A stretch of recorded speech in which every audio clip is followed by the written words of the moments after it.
in other words, when you look at that, that is not the order that the students set the questions in, because we will actually want to group them by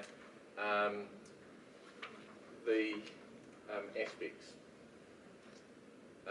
And you can see sort of down the bottom we've got vocab, social interaction, cultural knowledge, language knowledge. If it is white in the circle, that means you got it wrong, and if it's black, that means you got it right. And on the right hand side, the column on the right hand side gives a little summary of what the particular question that the student set was about. So vocab, words such as koutou, numeral ruatako, love, aroha, you might remember that was one of the easy words. Te, for da.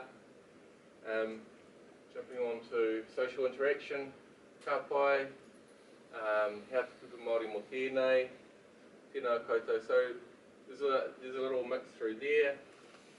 Cultural knowledge, shorter group. Awa, the river, Wairangi tōku maunga, and rahina. And so these things are decisions we've made in that if we're talking about the loan word days of the week, Mane, Tuesday, Wednesday, then those are sitting off in vocab. The tautawhiri days, rahina, rātu, those are things that you probably have to be taught it to know it, and there's a kind of cultural aspect to understanding the development around those words, so we've stuck those in there. Ko Aorangi tōku maunga, there's a sentence you would need within your script. And finally, language knowledge, and you can see where they're at just some very basic. They've recognised pānui, puka, ngā teapu, te reo Māori. Okay, and not much more than that. Okay, so actually, we'll come back to this because it's over to Ben now. So Ben's going to run an assessment, so you can kind of see how it runs. Did you know that was going to happen? You were all going to have to see assessment.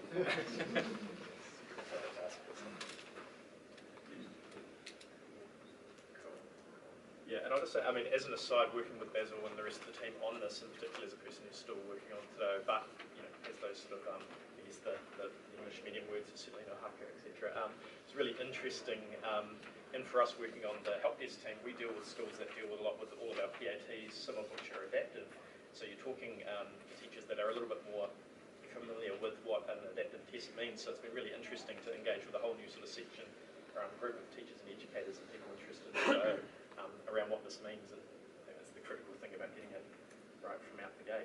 So what we're seeing here is basically using a demo code. This is what the students would see. There's a whole bunch of other stuff. That first screen that Basil showed that had all the product tiles. That's how teachers or school administrators go through and create assessments for their students. So we're going to have a look here, and I'm going to hit Evan so we get full screen. As we're going through, this is following on from very sort of similar content in terms of what we present to all of our students around our other assessments. One of the really neat things around Te Reo Māori though, that I don't think we've touched on too much, is actually audio support. So, I don't want to steal your thunder there, but the neat thing around the audio is that actually for people that may not be confident about the content that they're answering, there's still that ability to actually sit and listen to it and actually hear it. So there's a really strong learning element that goes alongside of it. So I'm just going to play this, and apologies if this is a little bit. Give you some Māori words and ask you how you could say them in English. So we won't stress too much on that. As with all of our tests, there's an opportunity at the start of the test to give students an experience or a bit of a prep around the types of items or what they're going to be asked to do, drag and drop, multi-choice, etc. And these ones also have the answer, so they're not actually included in the genuine bank because that would be a little bit too easy of us. Okay, so here's an example of a touch screen. Alright, and then there's some, actually we need to use the mouse for that. Does the student know that they've got the answer right or wrong as soon as immediately once they've answered the question? No. So, cool, and then you get prepped. Cool, we do go. Yeah, so you run it and I'll tell you which one to, to select. Okay. Okay, so second one. So we might have played first couple so that they can kind of hear. Select the trainer. Because we think, we thought it was kind of important that we know for a lot of students that they're not really, they're learning alongside their teachers quite often, and so they may not necessarily be exposed to, hearing te reo. So that's one of the things we thought would be useful to, as well as, the text, have it so that they can actually hear, oh, this is what this word sounds like. Okay, so, Sure.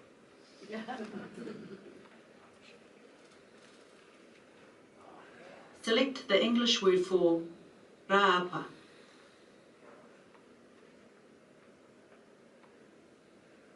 This one as well. so I should actually explain what I'm doing is, I'm just going through and answering. So this is actually a top student who did this, they're sort of above everybody else. So just so you can get a bit of a sense of what it looks like when the student sort of really knows most of it, and so following along with their relative correct, incorrect answers.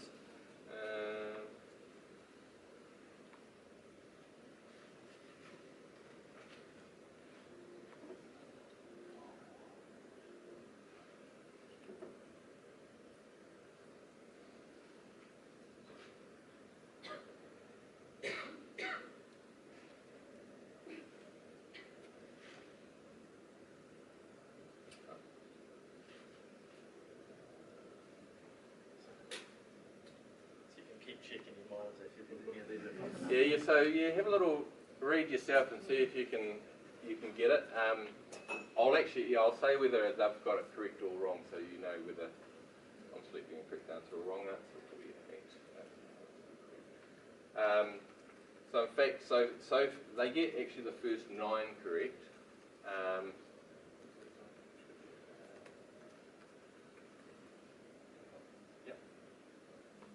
And this is one of the really interesting things around testing, adaptive assessments, when you want to go from end to end, and you want to make sure that everything is coming out in terms of your outcomes. But when you're doing an adaptive test, you've got to know all of the right answers to know when to purposely get something wrong. So we're throwing a lot of this over to Basil to go and get our 29 out of 30 or 30 out of 30 because that was a little bit beyond our ken. We were much better at sort of like 20 or fewer. Yeah. 10. So R here is actually when, but he got this one wrong, so we will go what? Got the next one correct.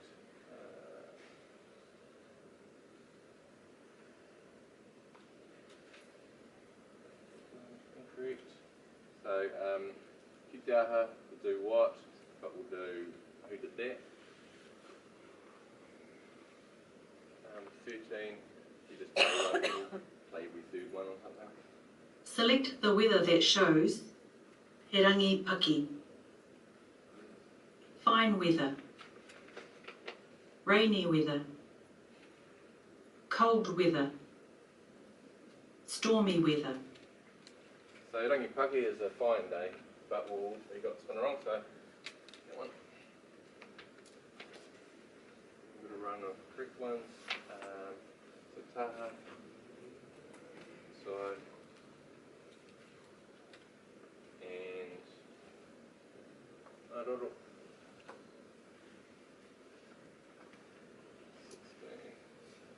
16. Mea. Correct.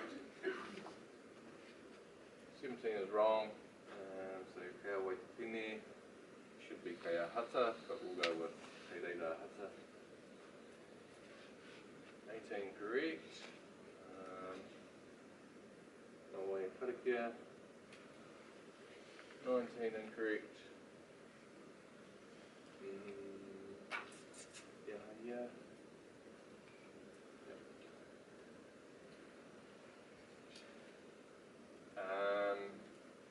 20 incorrect. What are you doing? The noho quick. That one, yeah. And so you'll notice with that one there, it's probably a few way.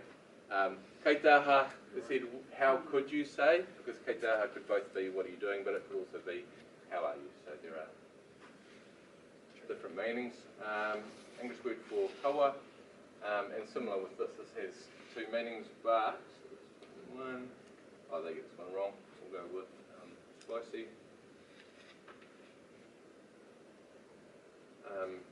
Select the tuakana of 2. So there's 2, and their tuakana is, actually, anyone want to have a guess?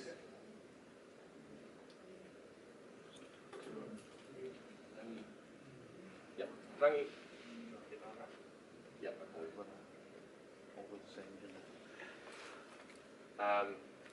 Maybe you tell someone to go right, this is also correct. Mato. What a word for Monday. Money. People get tripped up on this one because of the, just on that, one of the things we found as well is people having that, kids having that kind of kete of te reo Māori as you do in English, those loan words, you know, like Monday, money, are ones that even, you can see even if they haven't been taught it, they can kind of figure it out a little bit, except that with money and my head, it seems a bit similar, so kids slide down either way. 25, there, it's actually an apple, here. 26, they got it wrong, so kei he te kuri, kei te auau, is actually it's barking, so that's the wrong one. Kei he te kuri, where is the dog? It's barking. English word for koanga, time to dig. 27 is spring. And 28, another what are you doing? Yeah, you got that right. Kia tō mahi. 29, what is an English word for tētahi? Correct as a. And how could you say the following in English? Hari ia marunga wakaririrangi. I got that wrong, so she will go by the name. I think like that experience, you think, if you're sitting there going, that got pretty hard pretty quick, you could imagine that experience, you know, on behalf of the teachers that Basil had spoken to in terms of, you know, what they might think it was a little bit out of step or out of pace for some of the students. So I think we'll just do one. Yeah. We'll go back to the presentation here. Ben, no worries. Thanks to my lovely assistant, Ben. Thank you.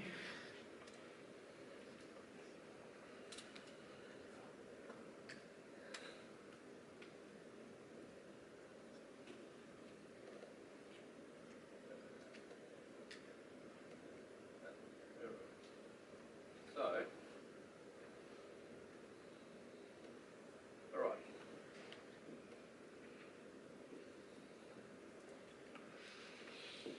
So that one we just did is actually a standout student sitting within the, so there's a bunch of year 8s at an English medium school, and you'll see where they sat relative to all of the other students. And this is really one of the things that's so valuable about an adaptive assessment, is because otherwise, one of the teachers I was talking to when they came back and said this is too hard, talked it through, and what they were doing is the sort of equivalent year 4 to year 8 is they were creating 3 different assessments themselves, so that and then figure out who sat where and gave it. So whereas with this, you can give it to the student who's above and beyond. They can do it. They can feel like they've got value out of it. Because the thing we trialled it. We also trialled this with a number of bilingual units, and what we found is if they were kind of 50-50, once they got to 50-50, it was too easy. They didn't like it. They found little value. So once you're getting all of the questions right, or most of them right, it's no longer working. The assessment's no longer working. And similar with, we found year 9s, it worked well. Year 10 is just that step up. So, just next one. And this student here is a kind of more middle kind of middle student. I was thinking about going through the assessment, but it just takes a bit long if you're not doing it yourself. And they're sitting down there in stage 2 of 5 stages. So there is a kind of anonymised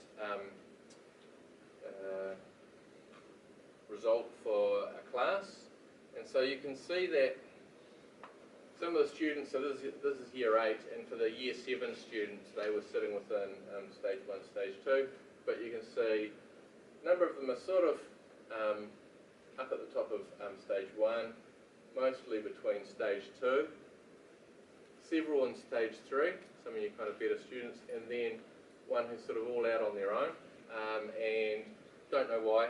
It may well be that they've come from a kura, or they just have a background in it, but that is one of the things that we see as particularly valuable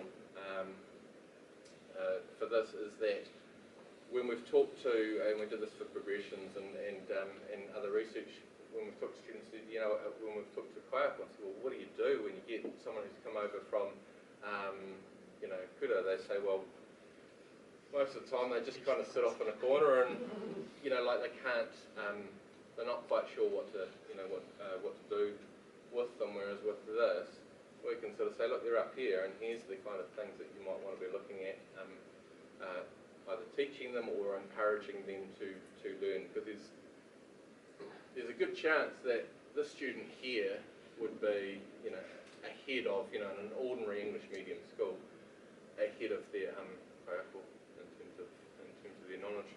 And I think that is one last slide. Yes. Sorry. Yeah. Is it? I'll just jump up. One of the things, we've got a couple of little final tweaks before we kick off for the start of term 1. One was something that coming out, we can actually have S1 through to S5, because what we realised coming through, that there may be a chance that people would equate 1 on this stage descriptions to reflect curriculum level 1. So we're just, so that's one key. If you can sort of lock that in your heads, that 1 through 5 is around the scale that we've constructed to show how people interact with these items and relative difficulty, etc. So while it's, I guess, tied to and connected and sympathetic to the curriculum and the achievement objectives, etc., as Basil mentioned, that 1 through 5 is very much about reporting on this assessment as opposed to a strict connection. So that's one thing that we're just tweaking. We got a bit of messaging coming in around that. Yeah, you know, that's a good point. And the other key thing that this is, you know, a formative assessment. We want, you know, kaiapō to use it and help to develop their students. So it's not about saying, you know, my students all got in stage 2, so I really want to get them all at stage 3 to show that I'm a good, you know, I'm a good teacher. Or it's really about, first of all, with this I can kind of figure out, oh, here's a cluster of students that I consider, I see it down there, and then we'll try and bring them up a little bit. Here's kind of the core of students, and then here's a group up here that maybe they can help out some of the other students, and they can also focus on their own learning. And we've got a little bit of a area where we can say, oh, here's what you can do in terms of your focus. So when we're kind of putting together the teacher manual, a little bit cautious that we don't want people going, oh, well, so you always do this question, so if I teach this, then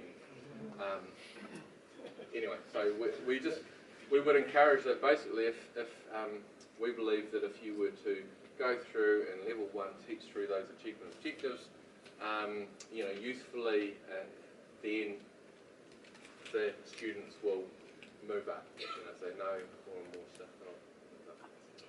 Right, so that's probably.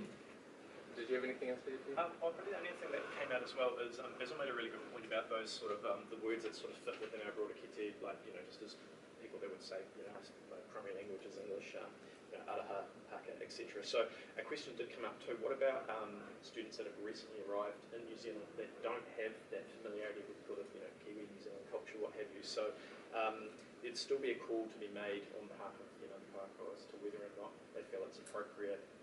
And one of the things we are looking at is opportunities or ideas, because as soon as you finish one thing, you're on to the next. Whether there's resources or at least promoting links to resources around those word lists that Basil spoke about. So even if you're just fresh in the country from wherever, your kaiakoa's got some resources there to help you get up to speed, so then at some point it'll be appropriate for you to jump in and sit this assessment. Certainly you wouldn't want to put those students in front of this immediately, because that again defeats the purpose. It would be a nice experience, and you're going to find out that they don't know a great deal today, which you could have worked out from beforehand. Yeah. Good. Kia ora, tēnā korua. Just a couple of questions. When you gathered this information, had any teaching happened up to this point before they took the test? Had any teaching of the learning outcomes happened? The short answer is we don't know what teaching has or hasn't happened within a school. We don't know that in terms of the trials, or in terms of what the going forward this year. So far this year we've had 25 sign up to it. So it's sort of a start, but schools. Yeah. And annually we'll get around about 13. Last year we had 1,300 schools signed up to use the broader range of NZCER sort of Pt.2s and products and surveys, etc. So we've got really high hopes that a lot of schools are going to pick up on it.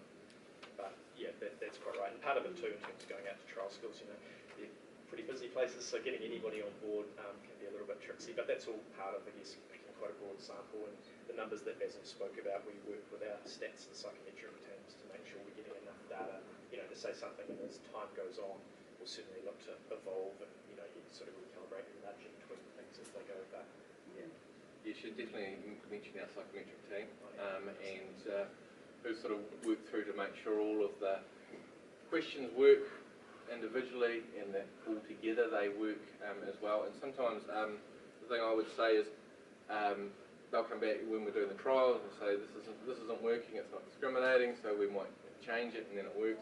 There are a couple of questions that changed and it just did not work.